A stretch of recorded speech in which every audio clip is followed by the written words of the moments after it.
আসসালামু আলাইকুম রহমতুল্লাহি বারকাতুহু। আজ আমরা শুনব নবীজি হুজুরে পাক সাল্লাল্লাহু আলাইহি সাল্লামের নিজের মুখে 10টি আশ্চর্যজনক গল্প বলা।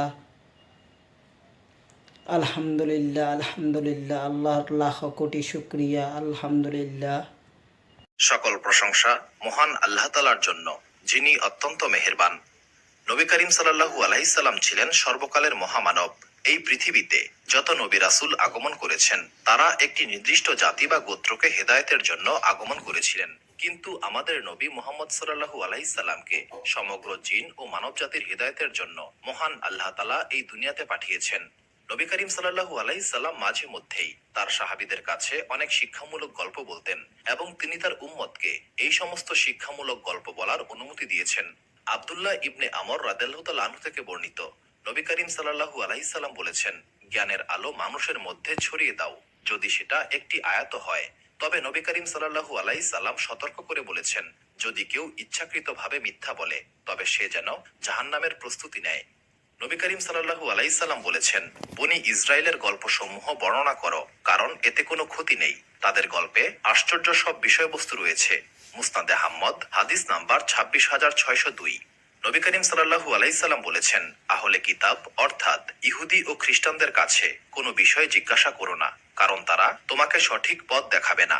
এমনও হতে পারে তাদের মাধ্যমে তুমি সত্যকে অস্বীকার করবে এবং মিথ্যাকে বিশ্বাস করবে। সহি বুখারী, হাদিস নাম্বার 7363। সহি মুসলিম, হাদিস নাম্বার 3004।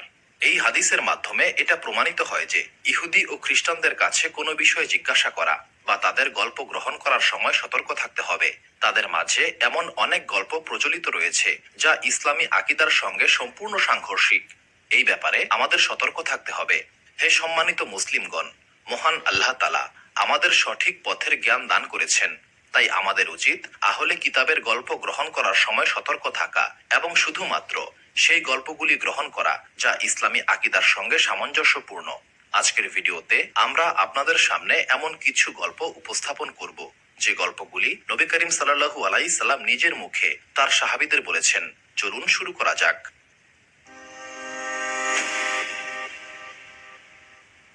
কোনো মুসলিম যতই সৎকর্ম করুক না কেন, তাকে জান্নাতি হিসেবে ঘোষণা দেওয়া যাবে না। অনুরূপভাবে কোনো মুসলিম যতই খারাপ কাজ করুক না কেন, তাকে জাহান্নামী বলা যাবে না। কারণ কাউকে জান্নাতি বা জাহান্নামী সাব্যস্ত করার ক্ষমতা একমাত্র মহান আল্লাহ তাআলার। কাউকে জাহান্নামী সাব্যস্ত করার শাস্তি কতটা ভয়াবহ হতে পারে, এই গল্পটি তার উৎকৃষ্ট উদাহরণ। আবু হুরায়রা রাদিয়াল্লাহু তাআলা আনহু থেকে বর্ণিত, নবী করিম সাল্লাল্লাহু আলাইহি সাল্লাম বলেছেন, বনি ইসরাইলের সময় দুইজন ব্যক্তি ছিলেন। এই দুইজনের মধ্যে একজন নিয়মিত গুনাহে লিপ্ত হতো এবং অন্যজন সর্বদা ইবাদত এবং ভালো কাজে লিপ্ত থাকত। ইবাদতকারী ব্যক্তি যখনই পাপী ব্যক্তিকে গুনাহ করতে দেখত, তখনই সে গুনাহকারীকে সতর্ক করে বলতো, তুমি এই গুনাহ থেকে বিরত থাকো। একদিন ইবাদতকারী ব্যক্তি আবারও গুনাহকারী ব্যক্তিকে গুনাহ করতে দেখে বলল, তুমি এই গুনাহ বন্ধ করো। এবার পাপী ব্যক্তি ইবাদতকারী ব্যক্তিকে উদ্দেশ্য করে বলল, আমাকে আমার রবের উপর ছেড়ে দাও। তুমি কেন আমাকে পাহারা দিচ্ছ? আমার রব তো তোমাকে আমার পাহারাদার হিসেবে নিয়োগ করে নাই। তখন ইবাদতকারী ব্যক্তি ক্রোধান্বিত কণ্ঠে বলল, মহান আল্লাহ তাআলার কসম, মহান আল্লাহ তাআলা তোমাকে কখনোই ক্ষমা করবেন না। তুমি কখনোই জান্নাতে প্রবেশ করতে পারবে না। কিছুদিন পর এই দুইজন ব্যক্তি ইন্তেকাল করলো এবং তাদেরকে মহান আল্লাহ তাআলার দরবারে উপস্থিত করা হলো। মহান আল্লাহ তাআলা প্রথমে ইবাদতকারী ব্যক্তিকে বললেন, আমার সম্পর্কে তোমার ধারণা কতটুকু? তুমি কি আমার উপর ক্ষমতাবান ছিলে? অর্থাৎ মহান আল্লাহ তাআলা তাকে জিজ্ঞাসা করলেন যে কে ক্ষমা পাবে আর কে পাবে না। সেই ক্ষমতা একমাত্র আল্লাহ তাআলার কাছেই রয়েছে। এই ব্যাপারে কারো হস্তক্ষেপ করার অধিকার নেই। এরপর মহান আল্লাহ তাআলা গুনাহকারী ব্যক্তিকে বললেন, তুমি আমার রহমতে জান্নাতে প্রবেশ করো। অর্থাৎ মহান আল্লাহ তাআলা তার অসীম রহমতে সেই গুনাহকারী ব্যক্তিকে ক্ষমা করে দিলেন এবং তাকে জান্নাতে প্রবেশের অনুমতি দিলেন। অন্যদিকে ইবাদতকারী ব্যক্তির ব্যাপারে মহান আল্লাহ তাআলা বললেন, তোমরা একে জাহান্নামে নিক্ষেপ করো, কারণ সে মহান আল্লাহ তাআলার রহমত এবং ক্ষমার সীমা সম্পর্কে অহংকার করেছিল এবং গুনাহকারী ব্যক্তির জন্য মহান আল্লাহ তাআলার ক্ষমাকে অস্বীকার করেছিল। এই ঘটনাটি বর্ণনা করে আবু হুরায়রা রাদিয়াল্লাহু তাআলা আনহু বললেন, সেই মহান সত্তার কসম যার হাতে আমার জীবন, ইবাদতকারী ব্যক্তি এমন এক উক্তি করেছিল যার ফলে তার দুনিয়া এবং আখেরাত সবকিছুই বরবাদ হয়ে গেল। সুনানে আবু দাউদ হাদিস নাম্বার 4901, সহিহুল জামে হাদিস নাম্বার 4455। নাসিরুদ্দিন আলবানী এই হাদিসের সনদকে সহি বলেছেন। বনি ইসরায়েলের মধ্যে একজন খারাপ চরিত্রের মহিলা বাস করতেন। তিনি দেহ ব্যবসার সঙ্গে জড়িত ছিলেন। তার এই পেশার কারণে সমাজে তিনি অত্যন্ত নিন্দিত এবং পাপিষ্ঠা হিসেবে পরিচিত ছিলেন। একদিন তিনি রাস্তা দিয়ে হেঁটে যাচ্ছিলেন। তখন তিনি দেখতে পেলেন একটি কুকুর প্রচন্ড পিপাসায় কষ্ট পাচ্ছে। কুকুরটি এতই পিপাসার্ত ছিল যে মরুভূমির উত্তপ্ত বালুর উপর শুয়ে হাঁপাচ্ছিল এবং তার জিহ্বা বের করে শ্বাস নিচ্ছিল। উক্ত মহিলা এই দৃশ্য দেখে মর্মাহত হয়েছিলেন। তিনি ভাবলেন, এই কুকুর মহান আল্লাহ তাআলার সৃষ্টি এবং সে পিপাসায় কষ্ট পাচ্ছে। তিনি তার হৃদয়ে দয়া অনুভব করলেন এবং সিদ্ধান্ত নিলেন তিনি এই কুকুরটিকে পানি পান করাবেন। তিনি তার জুতার সাহায্যে একটি কূপ থেকে পানি তুলে কুকুরটিকে পান করালেন। এই সহজ কাজের মাধ্যমে তিনি কুকুরের জীবন বাঁচিয়ে দিলেন এবং কুকুরের প্রতি দয়া ও করুণা প্রদর্শন করলেন। কুকুরের প্রাণ রক্ষা করার জন্য মহান আল্লাহ তাআলা উক্ত মহিলাকে ক্ষমা করে দিলেন এবং তাকে জান্নাত দান করলেন। সুবহানাল্লাহ। সহিহ বুখারী হাদিস নাম্বার 3467 এবং সহিহ মুসলিম হাদিস নাম্বার 2245। এই গল্প থেকে আমরা শিখতে পারি মহান আল্লাহ তাআলার কাছে ছোট্ট নেক আমলও খুব মূল্যবান। এমনকি একটি তুচ্ছ পশুর প্রতি দয়া দেখানো মহান আল্লাহ তাআলার কাছে গ্রহণযোগ্য এবং এর জন্য তিনি বড় পুরস্কার দান করতে পারেন। আবু হুরায়রা রাদিয়াল্লাহু তাআলা আনহু থেকে বর্ণিত, নবী করিম সাল্লাল্লাহু আলাইহি সাল্লাম বলেছেন, বনি ইসরায়েলের মাঝে 3 জন ব্যক্তি ছিল। একজন ছিল কুষ্ঠরোগী, একজন ছিল টেকো এবং বাকি একজন ছিল অন্ধ। মহান আল্লাহ তাআলা তাদেরকে পরীক্ষা করতে চাইলেন এবং তাদের কাছে একজন ফেরেশতাকে পাঠালেন। উক্ত ফেরেশতা কুষ্ঠরোগীর কাছে গিয়ে বললেন, তোমার সবচেয়ে পছন্দের জিনিস কোনটি? কুষ্ঠরোগী বলল, আমাকে আমার চামড়ার কারণে মানুষ ঘৃণা করে। আমি এই রোগ থেকে মুক্ত হতে চাই এবং আমার শরীরে সুন্দর চামড়া চাই। তখন ফেরেশতা কুষ্ঠরোগীর শরীরে হাত বুলিয়ে দিলেন। এর ফলে সে সুস্থ হয়ে গেল এবং সুন্দর চামড়ার অধিকারী হলো। এরপর ফেরেশতা আবারও বললেন, কেমন সম্পদ তুমি পছন্দ করো? সে বলল, উট অথবা গরু। তখন ফেরেশতা তাকে একটি 10 মাসের গর্ভবতী উটনী উপহার দিলেন এবং বললেন, মহান আল্লাহ তাআলা তোমার এই সম্পদে বরকত দিন। তারপর ফেরেশতা টেকো ব্যক্তির কাছে উপস্থিত হয়ে বললেন, তোমার সবচেয়ে পছন্দের জিনিস কোনটি? টেকো ব্যক্তি বলল, এই টাকের কারণে মানুষ আমাকে ঘৃণা করে। আমি এই টাক থেকে মুক্তি চাই এবং সুন্দর চুল চাই। তখন ফেরেশতা টেকো ব্যক্তির মাথায় হাত বুলিয়ে দিলেন এবং টেকো ব্যক্তির টাক ভালো হয়ে গেল এবং তার মাথায় খুব সুন্দর চুল গজিয়ে গেল। এবার ফেরেশতা বললেন, তুমি কেমন সম্পদ পছন্দ করো? টেকো ব্যক্তি উত্তর দিল, আমি গরু পছন্দ করব। এরপর ফেরেশতা টেকো ব্যক্তিকে একটি গর্ভবতী গাভী দিয়ে বললেন, মহান আল্লাহ তাআলা তোমার এই সম্পদে বরকত দিন। এবার ফেরেশতা অন্ধ ব্যক্তির কাছে এসে বললেন, তুমি মহান আল্লাহ তাআলার কাছে কি চাও? সে বলল, আমি চাই মহান আল্লাহ তাআলা যেন আমার দৃষ্টিশক্তি ফিরিয়ে দেন। আমি যেন এই দুনিয়ার সৌন্দর্য উপভোগ করতে পারি। ফেরেশতা তখন অন্ধ ব্যক্তির চোখে হাত বুলিয়ে দিলেন। অন্ধ ব্যক্তি দৃষ্টি ফিরে পেল। এবার ফেরেশতা বললেন, তুমি কেমন সম্পদ চাও? অন্ধ ব্যক্তি বলল, আমি ছাগল চাই। ফেরেশতা তখন অন্ধ ব্যক্তিকে এমন ছাগি উপহার দিলেন যে ছাগি অধিক পরিমাণে বাচ্চা প্রসব করে। এরপর উট, গাভী এবং ছাগলের বাচ্চা হলো এবং উক্ত 3 ব্যক্তি প্রচুর পরিমাণে উট, গরু এবং ছাগলের মালিক হলো। এরপর একদিন সেই ফেরেশতা মানুষের বেশে কুষ্ঠ রোগীর কাছে উপস্থিত হয়ে বললেন, আমি খুবই দরিদ্র একজন মানুষ। আমি আমার সমস্ত সম্পদ হারিয়েছি। আজ মহান আল্লাহ তাআলা ব্যতীত এমন কেউ নেই যার সাহায্যে আমি গন্তব্যে পৌঁছাতে পারি। মহান আল্লাহ তাআলা তোমাকে সুন্দর রং, সুন্দর ত্বক এবং সম্পদ দান করেছেন। মহান আল্লাহ তাআলার সেই দান থেকে আমাকে একটি উট দাও যাতে আমি আমার গন্তব্যে পৌঁছাতে পারি। এরপর ফেরেশতা আরো বললেন, আমি তোমাকে চিনতে পেরেছি। তুমি একজন কুষ্ঠরোগী ছিলে। মানুষেরা তোমাকে ঘৃণা করত। তুমি নিঃস্ব ছিলে। মহান আল্লাহ তাআলা তোমাকে এই সমস্ত সম্পদ দান করেছেন। তখন কুষ্ঠরোগী অহংকারী কণ্ঠে বলল, আমার এই সমস্ত সম্পদ আমি আমার পূর্বপুরুষদের নিকট থেকে পেয়েছি। তখন ফেরেশতা বললেন, তুমি যদি মিথ্যাবাদী হও তবে মহান আল্লাহ তাআলা যেন তোমাকে আবারও আগের মতো করে দেন। এরপর ফেরেশতা টেকো ব্যক্তির কাছে মানুষের রূপে উপস্থিত হয়ে কুষ্ঠরোগীকে যা বলেছিলেন সেটাই বললেন। টেকো ব্যক্তিও অহংকারী কণ্ঠে বলল, এই সম্পদ আমি আমার পূর্বপুরুষদের দ্বারা প্রাপ্ত হয়েছি। ফেরেশতা তখন টেকো ব্যক্তিকে বললেন, তুমি যদি মিথ্যাবাদী হয়ে থাকো তবে মহান আল্লাহ তাআলা যেন তোমাকে আবার আগের মতো করে দেন।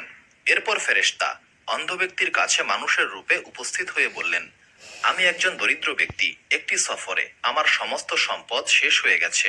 আমি যাতে আমার গন্তব্যে পৌঁছাতে পারি সেই জন্য মহান আল্লাহ তাআলার নামে আমাকে একটি ছাগল দাও। মহান আল্লাহ তাআলা তোমাকে দৃষ্টি ফিরিয়ে দিয়েছেন। তখন অন্ধ লোকটি বলল, আমি সত্যিই অন্ধ ছিলাম। মহান আল্লাহ তাআলা তার অসীম করুণার মাধ্যমে আমাকে দৃষ্টিশক্তি দিয়েছেন।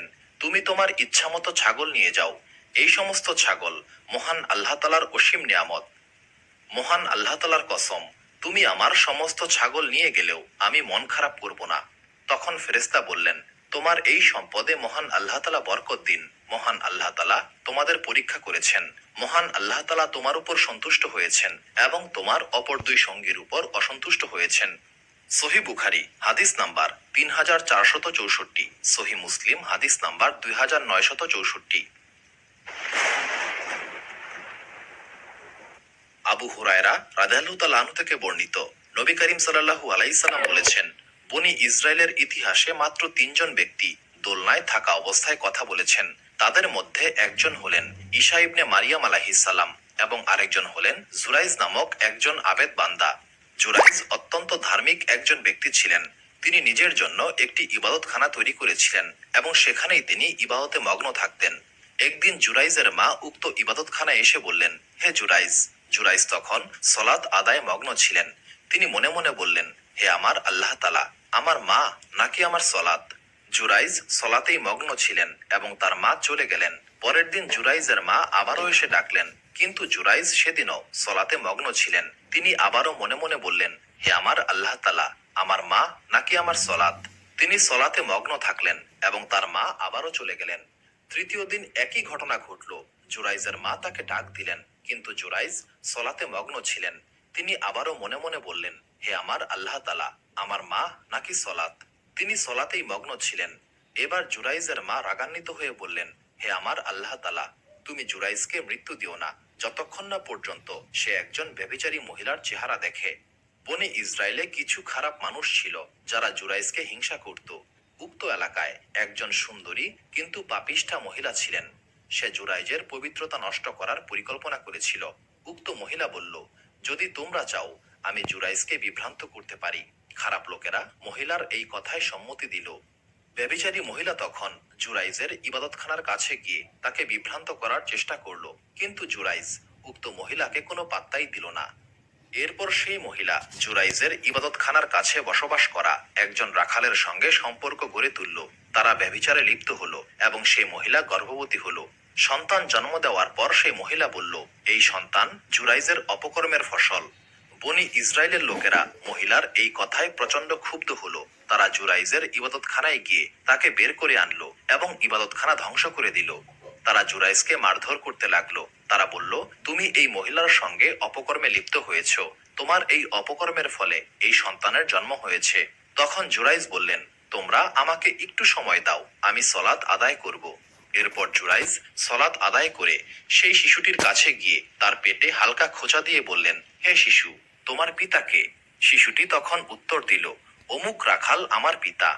শিশুর এই কথা শুনে সবাই বুঝতে পারল যে জুরাইজ নির্দোষ। তারা লজ্জিত হলো এবং জুরাইজের কাছে ক্ষমা চাইল। তারা বলল, আমরা তোমার ইবাদতখানা সোনা দিয়ে নির্মাণ করে দেব। জুরাইজ বললেন, আমি চাকচিক্য চাই না, আগের মতোই মাটি দিয়ে নির্মাণ করে দাও। এরপর লোকেরা তার ইবাদতখানা আবারও নির্মাণ করে দিল। সহিহ বুখারী হাদিস নাম্বার 3436, সহিহ মুসলিম হাদিস নাম্বার 2750। আলহামদুলিল্লাহ আলহামদুলিল্লাহ নিয়ামুল কুরআন ইউটিউব চ্যানেলের জন্য আজ আমরা এই গল্প শুনতে ও শিখতে পারলাম।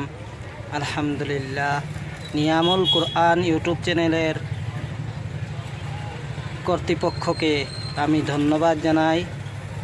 আর আলহামদুলিল্লাহ, আল্লাহর লাখ কোটি শুকরিয়া আমার ইউটিউব চ্যানেলের ভিডিও দেখার জন্য। আপনাদের সকলকে ধন্যবাদ জানাই। আলহামদুলিল্লাহ। Thanks for watching my YouTube channel video.